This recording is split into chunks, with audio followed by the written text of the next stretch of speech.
We're at the big box store and we're going to talk about chicken coops, feed, and extra materials that you might need for your chicken operation.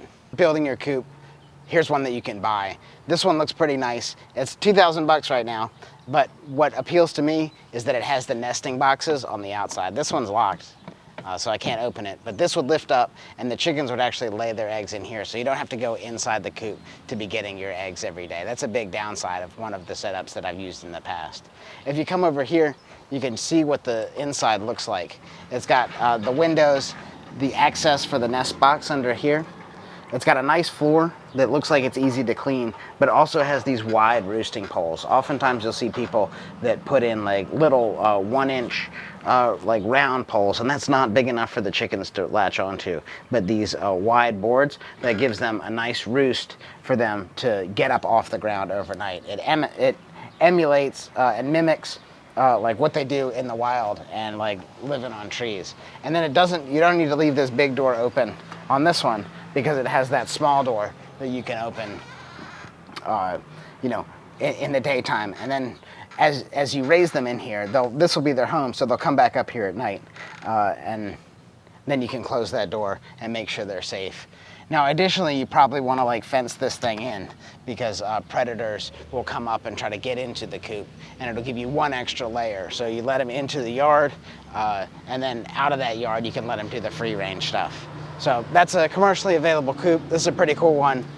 And so this is about 2,000 bucks. You can get away a lot cheaper and smaller, particularly if you build it yourself. But if you're not handy with tools, don't want to learn them, and if you have to invest, a couple $100 to buy the tools, maybe this is an option for you, particularly in an urban environment. I've seen a lot of customers and a lot of clients get a lot of use out of a coop similar to this one. And this is pretty large. This is easily big enough for probably 15 chickens. Maybe that's a little bit heavy, but they say you want 1 foot of space per chicken.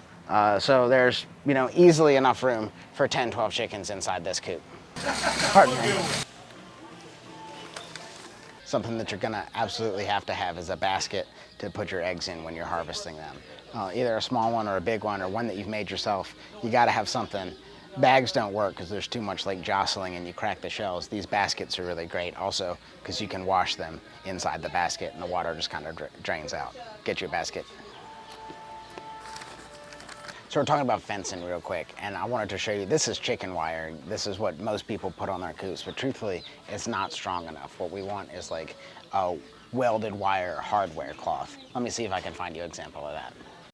So this is hardware cloth. It's a little more expensive, but you can see the little holes. They're not allowing anything to get through there, either in or out, and it's a much better option for fencing in a coop that you build yourself. I haven't had in a while. Got some, what do they call them, smoked pearls. Oh yeah? And then some rainbows. That's fun. And yeah, the smoked pearls are the spotted ones in here. Oh, and salmon feather rails. Oh, those are great. I love those. Got a few of them left, and then. What are you selling those for right now? I think it's $2.99 on that. Oh right, I see the prices. Cool. If you're not incubating your own chickens or just starting out a flock, there's no better spot than like the big box store. Of course, you can order them in the mail through the post office, but coming to a big box like supplier of chickens and like farm stuff, you're able to see the best chickens, pick the ones that you want, and learn from the staff about different varieties that might fit your needs. So when we're talking about chicken feed, there's lots of different varieties. This is layer crumbles. It's just it's a smaller, refined feed. Then you have larger stuff that's like been through a pelletizer. This is what we use in our system, the mobile chicken coop that we've shown you before. This is because it feeds through that auger system really nicely. The crumbles, I feel like they just have a lot of waste to them, though they are great for like smaller birds, like 4 weeks old or so, as they're transitioning out of like the brooder setup into the field before we switch them to pellets. But notice this. Over here we have like meat bird crumbles. These are specifically formulated for like meat birds if you're growing them to put in your freezer. But down below here we see medicated chicken starter grower. Now medication's important because there's like Merrick's disease, which you can get inoculated for, but if you're breeding your own chickens, you want to have a medicated feed that you start them on and then make sure that they're like super healthy throughout their life cycle. You can see there's just like so many different types of feed, and it's a little bit difficult to know what's up. A lot of people like these mealworms, but if we're doing like composting and throwing them vegetables and stuff, like these will come in time. Particularly if they're free ranging, they'll find worms, they'll find bugs to eat. This just seems like an expensive option to be feeding to your chickens. Now, one thing that chickens have to have is poultry grit. They don't have like teeth to chew stuff up. So the poultry grit is like rocks that they keep in their stomach. Some people use oyster shells, but it's really an essential thing. And if you notice that your eggshells just aren't like hard and they're breaking really easily, it's likely that they're not getting enough grit in their system.